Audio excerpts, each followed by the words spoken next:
Thank you for listening to the Matt's Movie Reviews podcast, available on Podbean, Apple Podcasts, Spotify, Google Podcasts, Amazon Music, and Stitcher. Also, please follow Matt's Movie Reviews on Facebook, YouTube, LinkedIn, Reddit, Instagram, and MeWe. And of course, be sure to visit mattsmoviereviews.net for the latest reviews, top 10 lists, and more. Now, on to the show.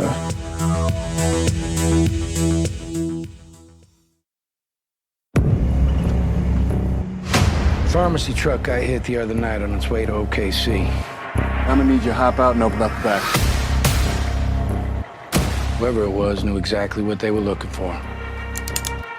Stop looking at me. Be cool, be cool.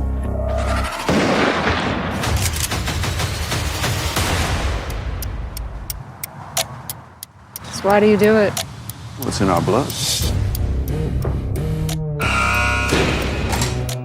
Hey, sweet boy. Hey, Ma. How'd it go? Yeah, that's what I heard. Hey, happy birthday, buddy. Thank you, Wyatt. Have you met Lawrence yet? Nice to meet you.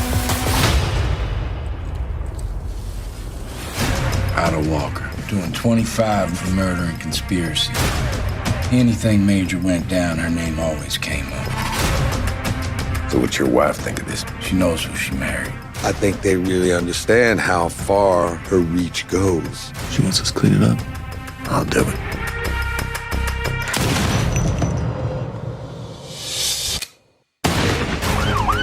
Who's there?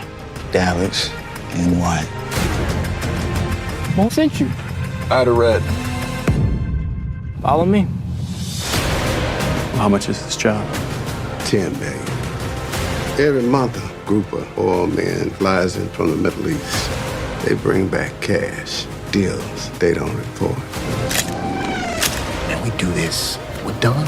That's it. I see that look in your eye, like you're up to something. I know what she turned you into. They know you're coming. Strap up.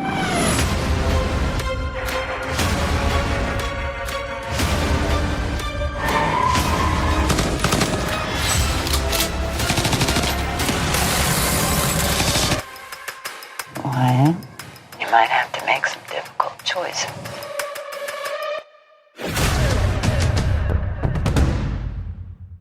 Hello and welcome to the Matt's Movie Reviews podcast. I am your host, Matthew Pejkovic, and this is episode number 384. Releasing November 5 in theaters across the US as well as digital and on-demand is Ida Red, a crime thriller that stars Melissa Leo as the imprisoned matriarch of a crime family who asks her son, played by Josh Hartnett, to take on one last score that will set them up for life. Also starring Frank Grillo, Deborah Ann Wall, and William Forsythe, Ida Red is a character-driven action thriller of muscle and heart that is written and directed by the prolific John Swab. I'm glad to say joins me once again on the Matt's Movie Reviews podcast. John, I thank you so very much for your time today. Hey, man, thank you so much. I appreciate you taking the time again to speak to me.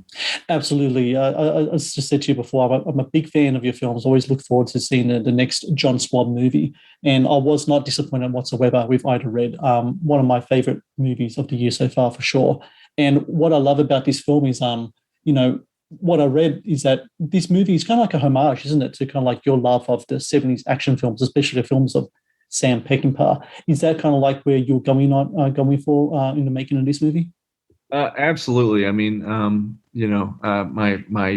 I'd say my favorite filmmaker of all time is probably Sam Peckinpah, but there's so many movies in that era that were really influential to me. But even before me, I grew up I was born in '88, so a lot of my early movie references and experiences were, the movies of Tarantino or Paul Thomas Anderson or Tony Scott or David Fincher, and they, I didn't know about those classics. I knew about them, and then as I got older, I wanted to learn what they drew from, and as I went back further and further, I just found, so many wonderful movies from that era that I definitely am not shy about my homages in this film too. So, isn't that the great thing about movies, though? I remember when I was younger, maybe when I was like 16, 15, Serpico came on the TV one night, and I was transfixed by it. And from that, I started watching everything with Pacino, everything with Lumet, and it just goes on and on and on. It's a great way to kind of like just develop a really good film knowledge, isn't it, when you watch those classics? Yeah, I mean it's amazing, and there's so much cinema from around the world that I've seen a lot of movies, and I'm sure you have too, but there's still quite a few doors I haven't opened up yet, and every time I do, I'm blown away by the things I didn't know and I hadn't seen before. So it's for me, I didn't go to film school, so really going back and watching these movies after making a couple movies myself and kind of understanding the process a little bit better, it really opened my eyes and taught me a lot about how to approach, especially a film like this. So, film like Ida Red, it's really interesting. It really talks about kind of like intergenerational crime, like crime families. I think there's a quote in the movie by the character of Wyatt, which Josh Hartnett plays. And he talks about how he does what he does because it's in their blood. It's just part of who they are. And it's really interesting. I was kind of looking up, about intergenerational crime, and I found this study. I think it was in the Atlantic. They talked about how 10% of families accounted for 2/3 of criminals in this particular study in London. It's just an amazing statistic. When it came to crime families, generational crime families, do you look into kind of like the research in regards to that and how you framed the family in your movie? Yeah, I mean, a little bit. Where I'm from in Oklahoma and where the film's based, it's interesting, and I had heard about it, but I wasn't like very informed. But a lot of places kind of have their one, crime boss that they're known for. Like in, New York, it's very obvious with the five families, and there's plenty of notable figures that came out of all that. And then in Boston with Whitey Bulger and so on. I mean, with Oklahoma, the kind of one notable crime figure we have was a woman named Ma Barker, who was there's been films made about it before, but the thing that fascinated me about it is that it was a family operation with her, and it was her sons that she kind of used as pawns or as devices to do these things that she was kind of controlling. And so I kind of used that as the archetype for the characters, just that dynamic. And from there, drew influences from all over the place, and then also tried to, make it its own thing as well. So. The Matt's Movie Reviews podcast is brought to you by 80s Tees. 80s Tees is an online retailer of licensed t-shirts and pop culture gear from your favorite movies, TV shows, cartoons, video games, comic books, and musicians. Celebrate your inner 80s nerd and click on the link in the show notes below to get the raddest retro t-shirts delivered to your door. The Matt's Movie Reviews podcast is brought to you by Loot Crate.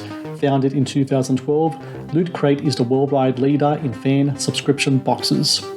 Loot Crate partners with industry leaders in entertainment, gaming, sports, and pop culture to deliver monthly themed crates, produce interactive experiences in digital content, and film original video productions. No matter what you geek out about, Loot Crate has a subscription box for you.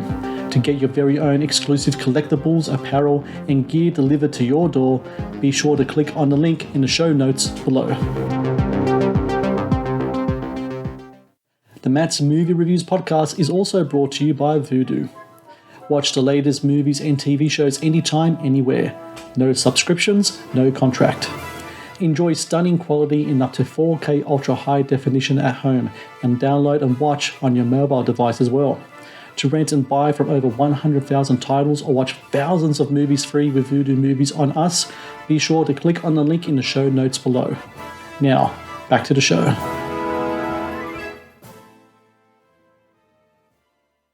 Melissa Leo, who plays the title character of Ida Red, she very much is that kind of Ma Baker of this family.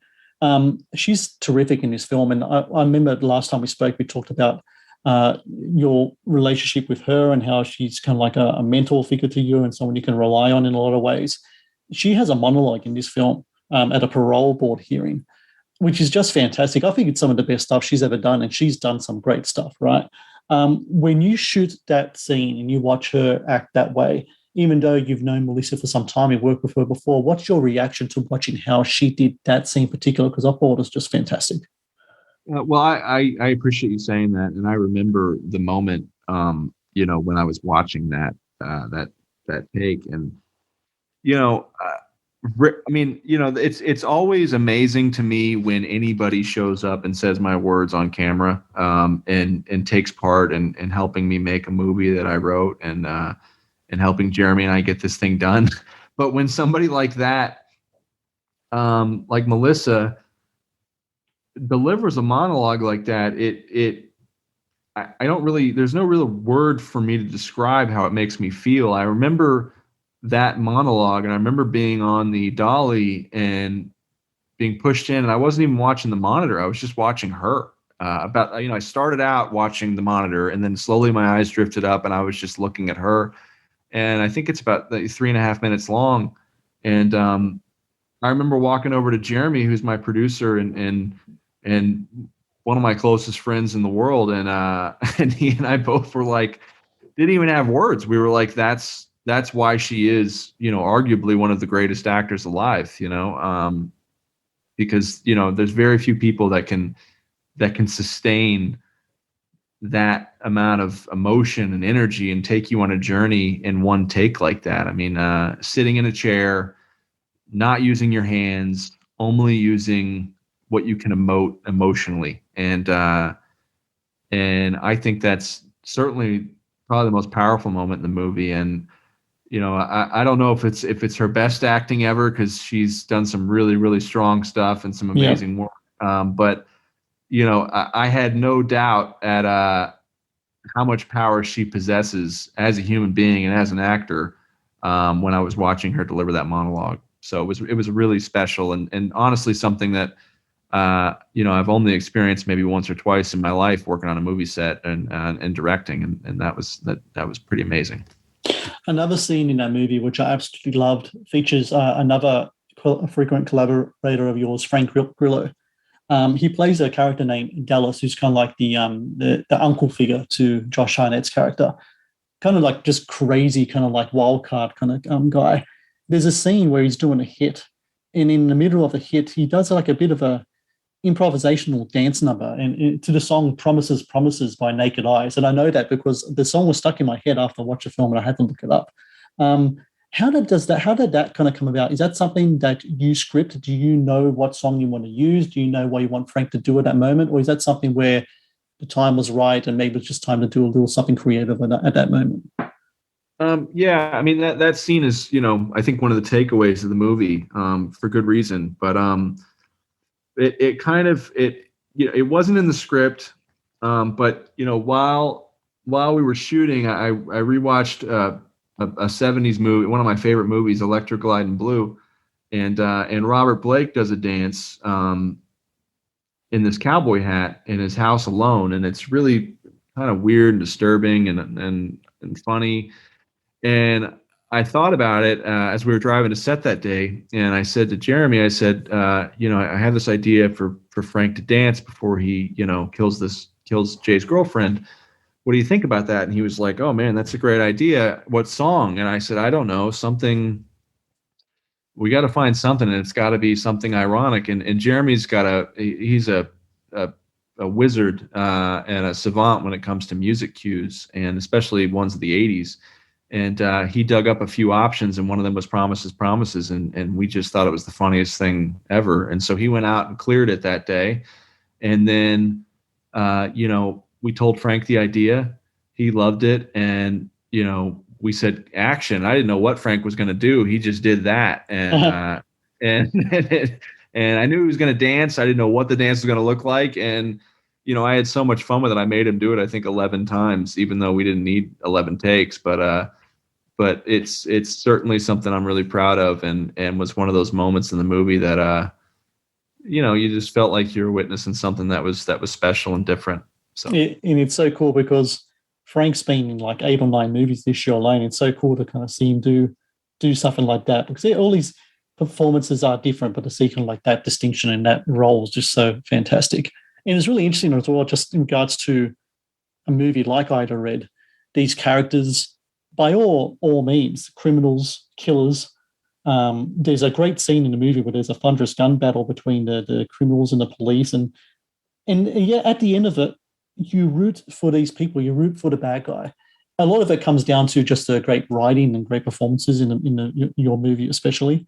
But what do you think it is about us as audiences that kind of root for what in a real life circumstance would be, the bad guys in the situation? Well, I think, the reason is, at least in my opinion, is that because it's a family drama and it's about this relationship between a mother and a son, and we understand what Wyatt's objective is, that anything that kind of gets in the way of that objective, which is to help his mom, would seem like a threat to not only Wyatt, but to the audience and to the objective of the movie. So, in this world that the movie exists in, the cops are the bad guys, to the walkers, like they've made their way in this world by, evading the police. And, the fact that Ida's daughter, in some way betrayed her by marrying a policeman and extricating her from her life, it kind of villainizes not only her, but, her husband and Forsythe's character as well. So, it was kind of an interesting thing to play with and to see if it would work. And I think it did, because we are very much on the side of Wyatt and what his mission is. But I also think that Wyatt, Josh did a great job of playing it, with he's not a detestable character. I mean, he does things that aren't right, but when we see Josh visiting his mother, we also see him wearing a lot of guilt and shame around everything that's going on. It's not like he enjoys this like his uncle does. So, I think some of it's due to the writing, but, the way the actors portray the characters really is the thing that sells it. And I think they did a great job. I think so too. And I really love Ida Red. It's a movie that really speaks to my sensibilities as a film fan and why I love filmmaking. It really speaks to those movies that you love from the 70s as well, which I'm also a fan of. And for people out there listening, November 5 in theaters across the US, as well as digital and on demand. Ida Red, really highly recommend people check out this film. John, always love watching your movies. I can't wait to see what we got next. I understand you have a horror film in the works or ready to go. I can't wait to see that. It's done. We're excited to get it out there, and we're prepping on another one we're about to shoot again. So there's plenty coming. I can't wait to talk to you again, Matt. Likewise, and thank you again for your time today, and best of luck with the film's release. Thank you.